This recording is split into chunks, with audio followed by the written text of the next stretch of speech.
Bobby, Bobby, Bobby. Why did you make me do it? Why, Bobby?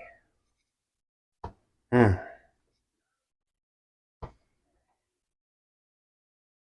Good evening, everyone, and welcome to the very first episode of the Toyenhancer Unfiltered. What does Marcellus Wallace look like? What? What country you from? What? What ain't no country I ever heard of? They speak English and what? That's it. That's correct. You read the title right. Tonight, we're going to talk about Mr. Bobby Valla. And I have quite a bit to say. What? English, motherfucker! Do you speak it? Yes. Then you know what I'm saying. Yes. Let me start off by saying, very first, that Bobby's figures, as far as design, are okay. I'd say they're almost pretty good. Almost in pretty good terms. As far as design, Bobby Valla, as a person, holy crap, man. Boy, is he a person to be desired. That's Bobby Valla has the most arrogant,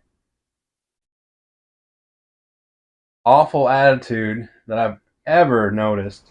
What? Say what again? Say what again? I dare you. I double dare you, motherfucker. Say what one more goddamn time. I've been watching Bobby for several months. I'm fairly new to the YouTube community, as most of you know, and anyone that subscribed to my channel. I wanted to buy Valaverse figs. I wanted to buy Action Force, but there was something keeping me from that. And what was it? It's Bobby Valla's personality. He's bald. Does he look like a bitch? What? Does he look like a bitch? Totally put off from his toy line just because of his personality. This has never, ever happened to me. And I think it's a good thing for other toy creators to pretty much take into consideration in the future.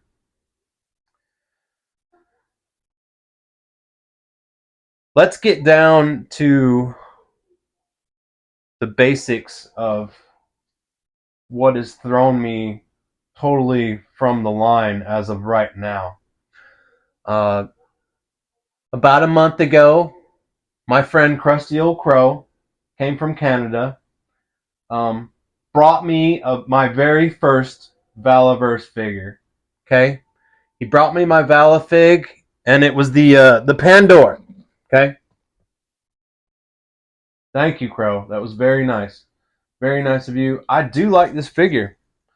I think her design is pretty cool. It's a little busy.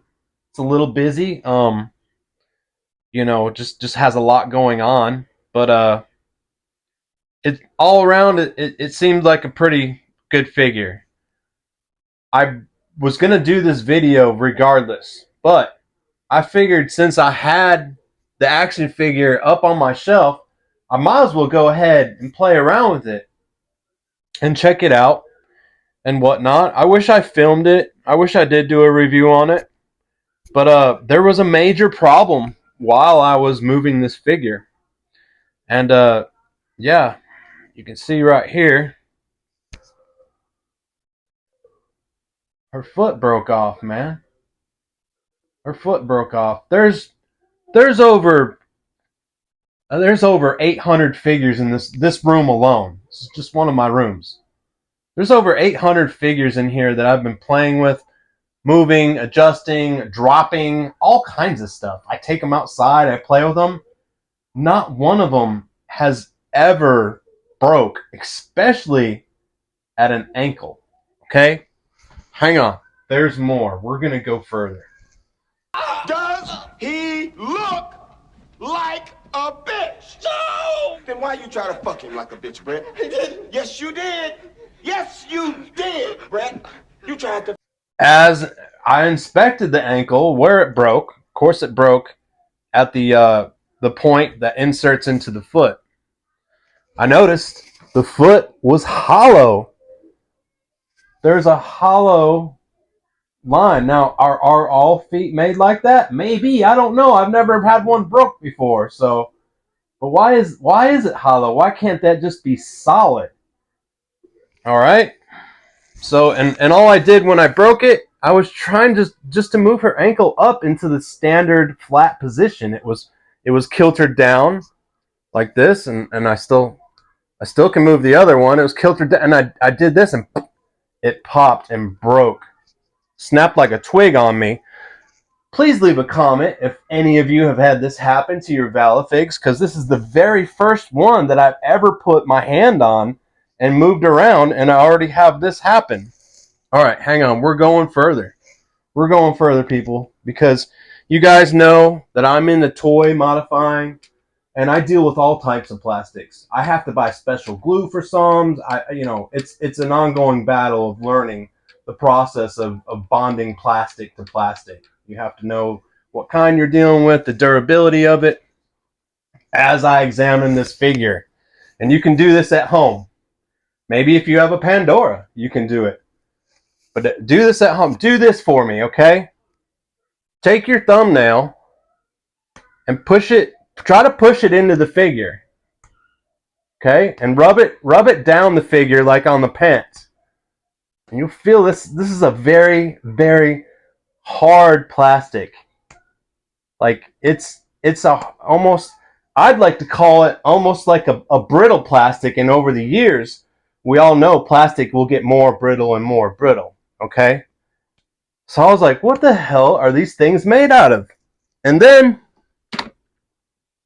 you can take any G.I. Joe Classified. Take any G.I. Joe Classified off your shelf and push your finger into it, your fingernail, and you'll feel that difference. Honest to God's truth. And you can do it with any figure. Now, you can't push your fingernail in there and leave an indentation. It's not that soft. But it's soft enough to where you can tell that this is a more durable, flexible, and high-grade plastic than what Vallaverse is using, or Action Force, or Bobby Boy. It really pissed me off that a gift from my friend, I'm gonna fix it. I know how to fix it. I'm gonna have to pin drill it, put a piece of metal in there, and re-glue it. But should people have to do that? Do people know about it? Have they moved their figures around enough? Why would this happen to me on my very, very first one? I have no clue. Here's the crazy part. When Krusty Old Crow came, he gifted me this figure. I liked it. I was pumped. We went to Joe Fest, and I bought some more Vallaverse figures. I bought the Swarm Trooper. He's still in the box. Still in the box. Why is he still in the box? Basically because of just Bobby's personality. Every time I hear him talk, every time I hear him speak, that's why I haven't opened it up yet. If you want to know the truth. Does that sound crazy? It is what it is. Did I do that? No. I'm just watching YouTube and watching live streams. I bought another figure. The Duster, man. We spent I spent $60 on figures, buying them at a Joe convention. I was buying Vallaverse. We were kind of hyped to get into this line. My buddy Krusty Old Crow did do some videos on Vallaverse. He likes it. I like his videos. They turned out pretty good. He was pretty smitten by the line there. He bought the Sergeant Slaughter and a couple other ones, I forget. But yeah, man. So I have the Duster. He's still in the box. Why? I'm not pumped. I'm not pumped up to open this figure. I don't know much about it. It's got a file card on it. It's got points on it. It It's got lore to it. It is what it is, man. And here's the problem. Here's the big problem. And I hope you're listening, Bobby, because this is a crucial time for you to just shut the hell up and really listen. Who do you think is buying your toy line? Do you think it's like kids? Because it's not. Do you think it's adults? Yeah, it is. And do you think they like G.I. Joe? Yes, they do. So when they hear you like talking trash about G.I. Joe on every aspect that you can honestly come up with, sometimes I think you struggle at night and lose sleep over with thinking of new ways to put down Hasbro.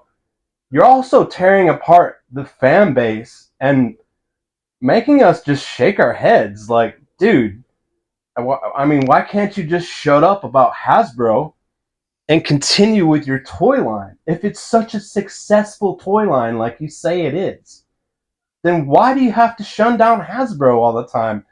Hasbro fans are gonna be buying your toy line, you idiot. Why would you do that?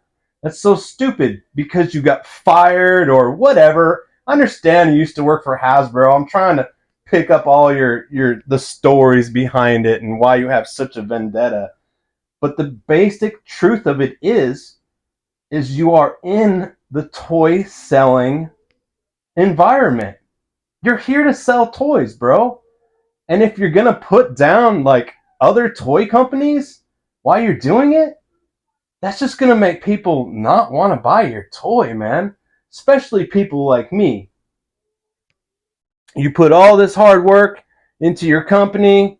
Obviously, you're using cheap plastic from what I've seen. I guess I got to review these other figures. So far, it's cheap plastic.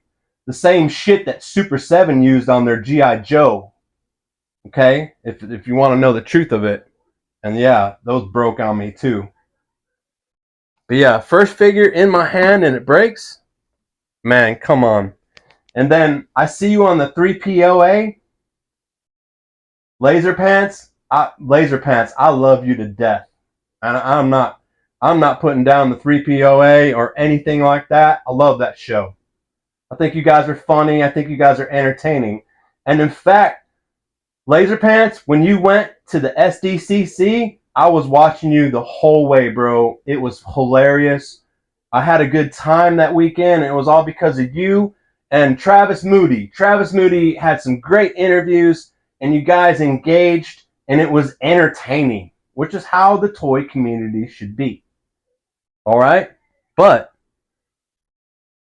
when I see Bobby on the 3POA talking trash about Rattlers and just all kinds of stuff, man, just Hasbro in general, and it's like, bro, why would you even do that? I think you need to get off the live streams and go back into the production and start drawing up some new toys, because Ezekiel 25:17. The path of the righteous man is beset on all sides by the iniquities of the selfish and the tyranny of evil men. now I can tell you right now, Bobby Valla don't know who the hell I am. By the end of this video, he's gonna hate my guts. Do I give a damn? No. Will I see him at a toy convention? Probably. Am I worried about it? Hell no. If Hasbro could say anything to Bobby Valla, and of course Bobby's gonna say I'm a shill, and all the stuff we hear him say, we're just shills, and Hasbro pays us and gives us free figs. I wish. That's not the case, buddy. That shit don't happen no more. Nobody gets free nothing. But if Hasbro had one thing to say to Bobby Valla, it would be this. Do you want to hear my Fox Force 5 joke? Sure. 3 tomatoes are walking down the street. Papa tomato, mama tomato, and baby tomato. Baby tomato starts